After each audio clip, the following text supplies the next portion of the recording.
नमस्कार दोस्तों। आइए आज के वीडियो में चर्चा करेंगे ये 12 जून 2025 को जो आपका जाके एयर इंडिया का फ़्लाइट क्रैश करती है। जस्ट शॉर्ट टेकऑफ के बाद अहमदाबाद का रनवे से 1:30 में वो टेकऑफ करती है और 1:38 में एक्सीडेंट कर जाती है, क्रैश कर जाती है। और इसको बनाने वाली कंपनी जो बोइंग है, उनका विसल ब्लोअर, उनके कर्मचारी जो सामने आके पब्लिकली कहते हैं कि ये बोइंग रॉ मटेरियल सस्ते क्वालिटी का यूज़ कर रही है कॉस्ट कटिंग के लिए, वो डेथ पाए जाते हैं। और जिनका बोइंग को नुकसान भी होता है 2024-25 के फर्स्ट क्वार्टर में $350 मिलियन का। आइए इस वीडियो में आज चर्चा करते हैं और कैसे ये जो बोइंग बनाने वाली कंपनी है कॉस्ट कटिंग के चक्कर में कॉमन ट्रैवलर का लाइफ से खिलवाड़ कर रही है। तो होता ही है कि जाके आपका जाके एयर इंडिया का फ्लाइट 171 बोइंग 787-8 सीरीज का जो ड्रीम लाइनर प्लेन है, वो अहमदाबाद से जस्ट शॉर्ट लंदन जा रही होती है और अहमदाबाद रनवे से 1:30 पे उनका टेक ऑफ होता है और 1:38 में वो जाके क्रैश कर जाती है। इसमें टोटल जाके आपके 230 पैसेंजर सवार होते हैं। इसमें से एक की जान बचती है, कुमार विश्वास नाम का व्यक्ति का। बाकी आपका जाके 229 पैसेंजर का मारे जाते हैं, क्रू मेंबर भी होते हैं। और टोटल इसमें कैजुअलिटी होती है 280 का। इसमें से जिस आपका जाके बिल्डिंग मेडिकल कॉलेज पे गिरती है, वहाँ का पे जो ट्रेनिंग मेडिकल है स्टूडेंट है, वो लंच कर रहे होते हैं और उसके ऊपर जाके गिरती है, उस बिल्डिंग के ऊपर। वो वहाँ के जो वर्कर है उसको 39 स्टूडेंट का डेथ हो जाती है। तो होता ही है कि जाके ये जो फ्लाइट है जस्ट रनवे से टेक ऑफ करती है और 1:30 पे। और आप वीडियो में देख सकते हैं कि जैसे ये टेक ऑफ करती है, ये फ्लाइट एक सर्टन हाइट पे जो 625 फीट है और आपका जाके 191 मीटर की हाइट पे जाके इनका जो दोनों इंजन है वो थ्रस्ट जनरेट करना बंद कर देता है। दोनों इंजन फेल हो जाता है, जो one of the rarest of rare है कि एक साथ दोनों इंजन का कोलैप्स कर जाना। और थ्रस्ट जो होता है वो प्लेन को टेक ऑफ करने के लिए बहुत हेल्पफुल करता है, क्योंकि वो उसको वो थ्रस्ट जो बर्नर है वो बर्न करता है, इससे वो प्लेन थ्रस्ट जनरेट करती है और वो आगे की ओर पुश करती है। जितना भी इंजन हो उसमें आप जो एक्सीलेटर दबाते हैं, या बाइक हो या 4 व्हीलर हो, तो जो आप स्पीड बढ़ाने के लिए जो एक्सीलेटर दबाते हैं, वो थ्रस्ट जनरेट करती है, उसको आगे की ओर पुश करती है। तो उसका दोनों इंजन थ्रस्ट जनरेट करना बंद कर देती है। पायलट मेडे का 3 बार कॉल करते हैं और जस्ट कपल ऑफ सेकंड में जाके वो क्रॉस कर जाती है। और ये जो पायलट हैं ये काफ़ी एक्सपीरियंस पायलट होते हैं। 82,000 घंटे का इनका फ्लाइट एक्सपीरियंस रहता है। ये जो प्लेन होती है ये 11 साल पुरानी प्लेन है, जिसे एयरलाइन इंडस्ट्री में बहुत अच्छी प्लेन मानी जाती है। ये 11 साल पुरानी प्लेन है, इसे एयरलाइन इंडस्ट्री में बहुत अच्छी प्लेन मानी जाती है। और पायलट जो है अंत तक कोशिश करते हैं। आप प्लेन को अगर गौर से देखेंगे ना, तो पायलट है अंत तक कोशिश करते रहता है कि उसका जो नोज़ है वो ऊपर की ओर है। व्हील उनका जो चक्का है, उनका गियर लैंडिंग है वो खुला हुआ है, अंदर नहीं किया है। वो कोशिश एंड तक कर रहा है कि अगर कोई रोड आ जाए तो रोड पे मैं जाके इसको लैंड करा दूं। लेकिन अनफॉर्चुनेट वो बिल्डिंग पे जाके कोलैप्स कर जाती है और इतनी सारी जाने चली जाती है। उसमें से एक इकलौता शख्स कुमार विश्वास, जो फ्लाइट का 11A सीट पे बैठे हुए थे, इमरजेंसी गेट के पास बैठे हुए, वहाँ से कूद कर अपनी जान बचाते हैं। और उनका भाई जो दूसरा रो में बैठा रहता है, उनको खो देते हैं। तो ये आपका जो एयरलाइंस बनाने वाली कंपनी उनको 1-1 करोड़ का आपका जाके कंपनसेशन देती है। और टाटा अपने तरफ से 1 करोड़ का कंपनसेशन सारे पैसेंजर को, डेथ होने वाले को दे रहे हैं। और टाटा को, एयर इंडिया को इंश्योरेंस कंपनी से 4,000 करोड़ का कंपनसेशन मिलने वाला है। इसमें उनका प्लेन भी आ जाएगा। लेकिन आम आदमी, ये जो बोइंग प्लेन बनाने वाली है, इनका कितना बड़ा डिफ़ॉल्ट है इस वीडियो में आगे चर्चा किया जाएगा। ये जो एयरक्राफ्ट है, ये जो एयरक्राफ्ट ड्रीम लाइनर 787 का 171 का, इसको असेंबल किया गया था बोइंग के फैक्ट्री, एवरेस्ट फैक्ट्री में। और included safety section made at the Boeing south Carolina factory. इसको डिलीवर किया गया था एयर इंडिया को 28 जनवरी 2014 को।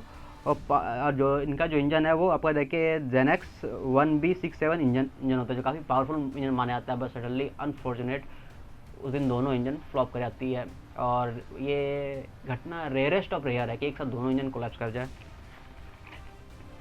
इसमें टोटल जो पैसेंजर होते हैं आपका देखिए 169 पैसेंजर इंडिया के होते हैं और 12 क्रू मेंबर होते हैं। इंडिया का टोटल 181 पैसेंजर मारे जाते हैं। यूनाइटेड किंगडम के 53 पैसेंजर मारे जाते हैं, पोर्टुगल के 7 और कनाडा के 1 मारे जाते हैं। बाकी जो हॉस्पिटल के मेडिकल कॉलेज के स्टूडेंट थे वो मारे गए हैं इसमें।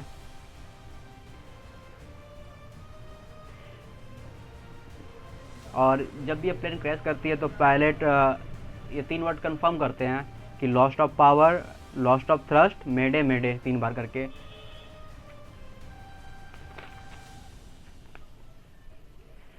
इस घटना ये जो इंसिडेंट हुआ है इसके बाद इन्वेस्टिगेशन चल रही है। इसमें से आपका जाके flight data record, cockpit voice record और ब्लैक बॉक्स रिकवर कर लिए गए हैं। अब देखा जाता है इसमें क्या डिफ़ॉल्ट है नहीं है, इसमें देखा जाएगा। और ये जो इस घटना के पीछे डिफरेंट कमेटी बनाई गई है जांच के लिए। और इसमें आपका जाके aircraft accident investigation bureau India का, यूके का बेस जो है एयर एक्सीडेंट इन्वेस्टिगेशन ब्रांच, और US national transportation safety board and US federal aviation administration, ये 4 बॉडी मिलके इस घटने की जांच कर रही है कि हुआ कैसे है।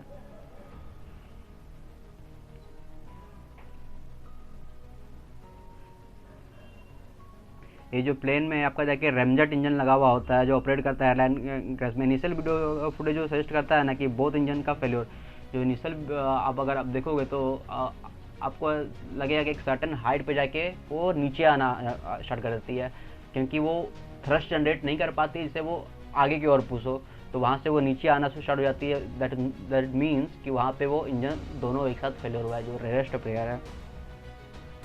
इनका जो अब इंजन का हिस्ट्री के बारे में इसका जान लिया जाए। इनका जो राइट इंजन है ना वो इंस्टॉल किया गया था मार्च 2020 में। इसका जो लेफ्ट इंजन का सर्विसिंग ड्यू था दिसंबर 2025 में, मतलब अभी तक रनिंग कंडीशन में थी। जो इनका लास्ट सर्विस हुआ इंजन का 2023 में हुआ है। इसका क्लियर हिस्ट्री है।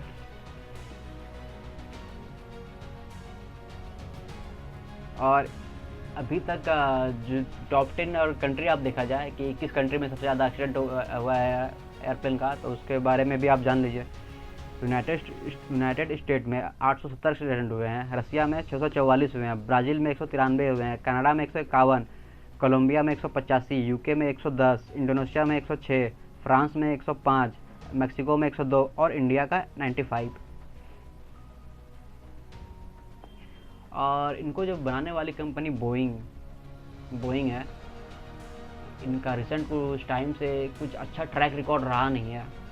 इनके जो सबसे एक बड़े विसल ब्लोअर होते हैं जॉन बार्नेट, इनका जो रोल क्या होता है बोइंग कंपनी में, ये क्वालिटी, इसका जो रोल होता है क्या होता है ना, वो क्वालिटी कंट्रोल मैनेजर होते हैं एट बोइंग फैक्ट्री में 32 सालों से, जो फोकसिंग करते हैं ड्रीम लाइनर पे। ये जो जॉन बार्नेट है ड्रीम लाइनर का प्रोजेक्ट पे काम करते हैं पिछले 32 साल से। और ये क्लेम करते हैं कि कमर्शियल एयरलाइंस जो अनफिट है फ्लाइट के लिए, क्योंकि इसमें इग्नोर किया जाता है सेफ्टी कंसर्न और प्रेशर टू कट कॉर्नर। ये जो जॉन बार्नेट है, जो इनका काम होता है आपका देखिए क्वालिटी कंट्रोल मैनेजर का, 32 साल से ड्रीम लाइनर प्रोजेक्ट के पीछे लगे हुए रहते हैं। ये क्लेम करते हैं कि जो ड्रीम लाइनर का 787 है ये अनफिट है फ्लाई करने के लिए,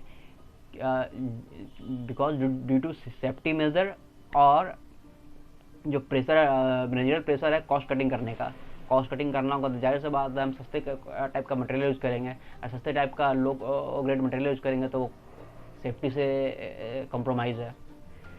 तो ये जो जॉन बार्नेट है अचानक डेथ पाए जाते हैं अपने कार में चार्लेस्टन में, जो साउथ कैरोलिना में पड़ता है, मार्च 14, 2024 को।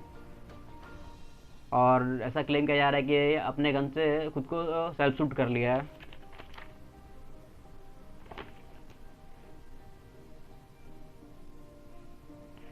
और दूसरा जो विसल ब्लोअर है जोशुआ डीन, इनका रोल होता है quality auditor eight spirit arrow system के। इनका एलिगेशन क्या है, जो 737 मैक्स फ्यूलोज में आपका देखिए मिसडील क्या होने का ये क्लेम करते हैं। रिटेलिएशन में इसको फायर कर दिया जाता है, जो रिपोर्ट है उसको इशू करने के बाद डेथ। सडनली ये मृत पाए जाते हैं 30 अप्रैल 2024 को। ये भी विसल ब्लोअर होते हैं, ये भी डेथ पाए जाते हैं। ईडी पर्सन, इनका रोल होता है former senior manager at Boeing 737 Max factory में। Allegation warned executive in 2018 about exhausted worker safety risk before the Max crashes. इनका स्टेटस ये है कि अभी तक ये अलाइव हैं। सैम सल्पोर इनका ये रोल जो होता है बोइंग क्वालिटी इंजीनियर है। एलिगेशन ये क्या लगाते हैं बोइंग पे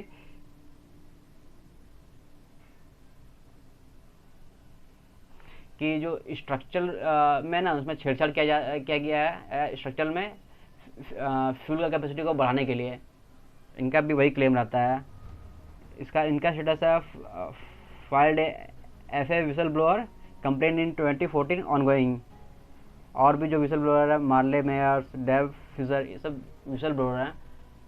मतलब सीधा सा बात है कि ना जो ड्रीम लाइनर के जो टॉप मैनेजिंग लेवल में बैठे हुए लोग हैं वो जो लाइनर प्रोजेक्ट है उनके प्रोजेक्ट के अंडर जितना भी प्लान बन रहा है उसमें कहीं ना कहीं सैबोटाइज हो रहा है, कंप्रोमाइज़ हो रहा है पब्लिक का सेफ्टी से, जिस वजह से number of accident dream liner का बढ़े हैं पिछले कुछ सालों में।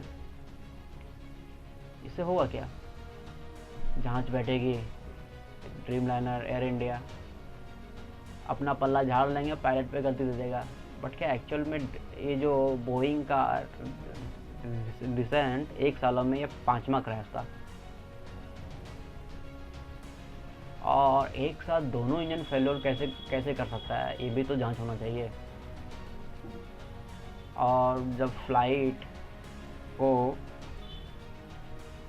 टेक ऑफ के लिए परमिशन दिया गया तो उस टाइम जांच हुआ और suddenly with in a minute वो दोनों इंजन फेल्योर कर जाना, समथिंग इज फिजी यार। यहाँ पे कुछ मतलब झोल है। ये रेयरेस्ट ऑफ रेयर घटना है और इतना नंबर में लोगों को जाना ये कहीं आम बात नहीं है। और सबसे ज़्यादा जो प्लेन क्रैश किए हुए हैं उनके भी आप लिस्ट देख लीजिए। एयर फ्रांस का 11 प्लेन अभी तक क्रैश कर चुका है। अमेरिकन एयरलाइन का 11, चाइना एयरलाइन का 9, कोरियन एयरलाइन का 9, पाकिस्तान एयरलाइन का 8 जो पाकिस्तान का PIA है, यूनाइटेड एयरलाइंस का 7, इजिप्ट एयरलाइंस का 6, इथियोपिया एयरलाइंस का 6, अब देखिए Thai airlines 6, American airlines 5, continental airlines 5। मतलब सबसे ज़्यादा क्रैश अमेरिका के ही हुए हैं। और प्लेन कहाँ बनती है?